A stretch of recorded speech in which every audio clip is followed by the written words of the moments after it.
غزوہ خندق میں نبی اسلام نے ان کو مدد کے لیے نہیں پکارا. سامنے تو آپ کسی یہودی سے بھی مدد لے سکتے ہیں. بخاری مسلم میں حدیث ہے نبی علیہ السلام کی زرہ ایک یہودی کے پاس چند گندم کے دانوں کے عوض گروی رکھی تھی وفات تک, تو یہودی سے بھی مدد لی ہے, ظاہر یہ اسباب ہے.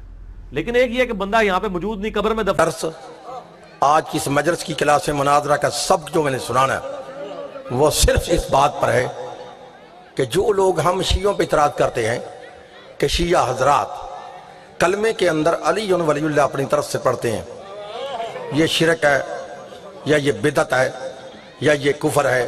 میں اپنے بھائیوں کو سمجھانا یہ چاہتا ہوں کہ نہ علی ولی اللہ شرک ہے, نہ علی ولی اللہ کفر ہے, نہ علی ولی اللہ بدعت ہے, بلکہ آؤ میں تمہیں سمجھاؤں کہ قرآن میں اور نبی کے فرمان میں علی ولی اللہ کا مقام کیا ہے.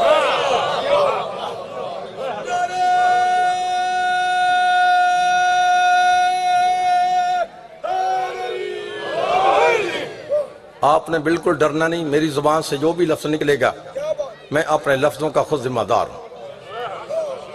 پاکستان کی شرعی عدالت سے لے کے قانون کی سب سے بڑی عدالت تک میری ذمہ داری ہے کہ میری زبان سے نکلا ہوا کوئی جملہ کوئی مائی کا لال پوری دنیا میں غلط ثابت کرے کہ میں نے پوری دنیا کا نام لیا ہے. یہ فیصل آباد والے مولوی ویسے میری تک میں نہیں ہے.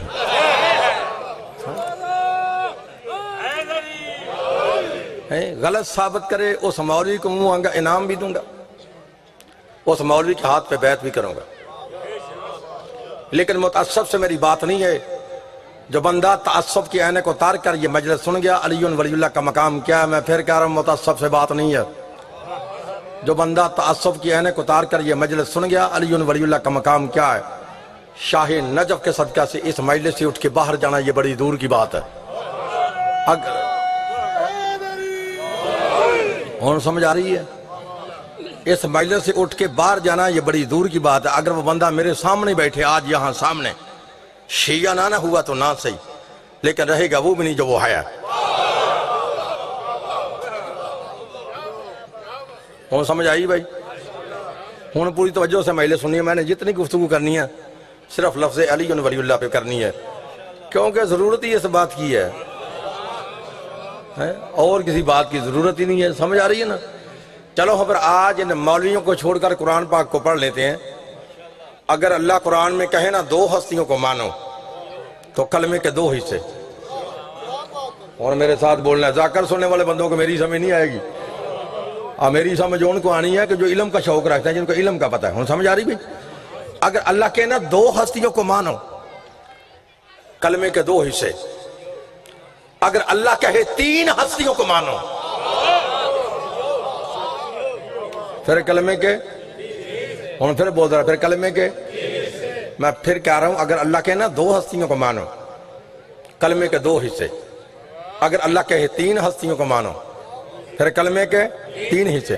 لوگ پنجابی میں کہتے ہیں گن لو, اردو میں کہتے ہیں شمار کر لو, اب جو تمہارا دل چاہتا وہ کر لو. پھر کہہ رہا ہوں اگر اللہ کہنا دو ہستیوں کو مانو, کلمے کے دو حصے. اگر اللہ کہے تین ہستیوں کو مانو, پھر کلمے کے تین حصے. لو پارہ نمبر 28 ہے, سورہ تغابن سے میں نے آیت پڑھی ہے. پارہ نمبر 28 سورہ تغابن. قرآن میں آیت نہ ہو تو میں مجرم, ترجمہ غلط ہو تو میں واجب القتل. سن قرآن, اللہ فرما رہے ہیں فآمنوا باللہ ورسولہ والنور الذی انزلنا. ترجمہ نواب صدیق الحسن بپالی اہل حدیث, ملا فخر الدین رازی اہل سنت, مولانا ابو لالا مودودی اسلامی جماعت, مفتی محمد شفیع دیوبندی, پیر کرم شاہ بریلوی, مولانا فتح محمد جلندری, شاہ ولی اللہ محدث دہلوی, شاہ عبدالعزیز محدث دہلوی, شاہ رفیع الدین محدث دہلوی, شاہ عبدالحق محدث دہلوی, قاری اشرف علی تھانوی, احمد رضا بریلوی, پھر فرمان علی شیعہ سے لے کے نور الدین مرزائی تک ترجمے کی ذمہ داری.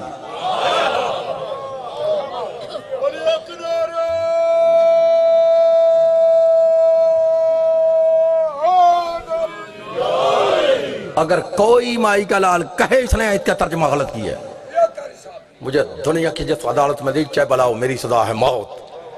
اگر ہے ترجمہ صحیح تو ترجمہ سمجھ میں آ گیا تو کلمے کی سمجھ آ جائے گی۔ ہن سمجھ آ رہی نا؟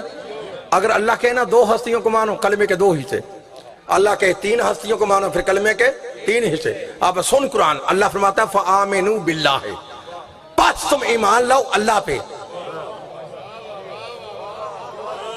اللہ ایک ہے، آگے اللہ فرماتا ہے وَرَسُولِهِ، اللہ کے بعد ایمان لو میرے رسول پہ۔ اللہ ایک، رسول 2، اور رسول کے بعد آگے 3 نمبر پہ اللہ فرماتا ہے وَالنُّورِ الَّذِي أَنزَلْنَا، ایمان لو اس نور پہ کہ جس کو ہم نے نازل کیا۔ ان کو سمجھ آئیے ترجمے کی؟ اچھا کتنی ہستیوں کو اللہ کہتا ہے مانو؟ انہوں بولو صحیح، تو اسی بھی تنہ تو بڑے پڑے پہ جو بولو تو ہیں، بولو کتنی ہستیوں کو اللہ کہتا ہے مانو؟ 3 ہستیوں کو۔ آپ پھر سن قرآن کی آیت میں پھر ترجمہ کرتا ہوں۔ اللہ فرماتا ہے فآمنوا باللہ، پس تم ایمان لو اللہ پہ۔ اللہ ایک ہے، آگے اللہ فرماتا ہے وَرَسُولِهِ، ایمان لو میرے رسول پہ۔ رسول 2، آگے 30 نمبر پہ جس ہستی کا اللہ تعارف کروا رہا ہے نا، اس کا نام نہیں لے رہا، اس کی اللہ صفت بیان کر رہا ہے، صفت۔ اللہ نے اپنا بھی نام لیا ہے آیت میں، اپنے رسول کا بھی نام لیا، لیکن 30 نمبر پہ جس ہستی کا اللہ تعارف کروا رہا ہے اس کا نام نہیں لے رہا، اس کی صفت بیان کر رہا ہے۔ 30 نمبر پہ اللہ کیا فرما رہا ہے وَالنُّورِ الَّذِي أَنزَلْنَا، ایمان لو اس نور پہ جس کو ہم نے نازل کیا ہے۔ اللہ کہتا ہے میں نے اسے نازل کیا ہے، پیدا نہیں کیا۔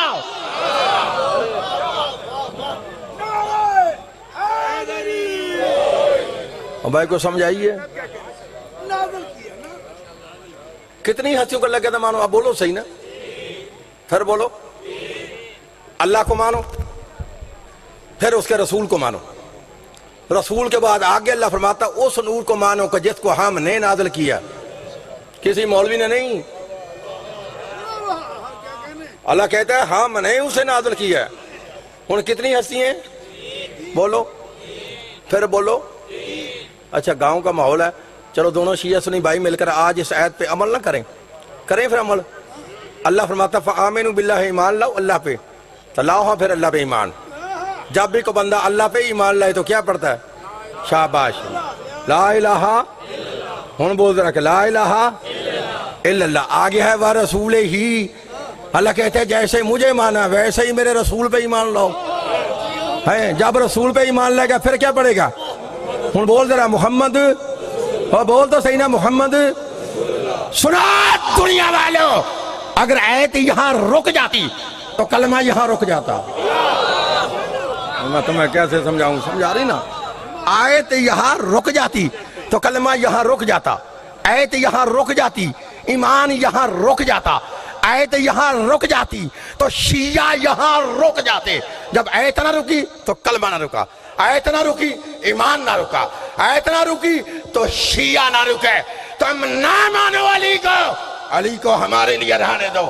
قرآن کے مطابق تم جس کو بھی نور مانتے ہو، محمد کے بعد کلمے میں اس کا اعلان تو کرو۔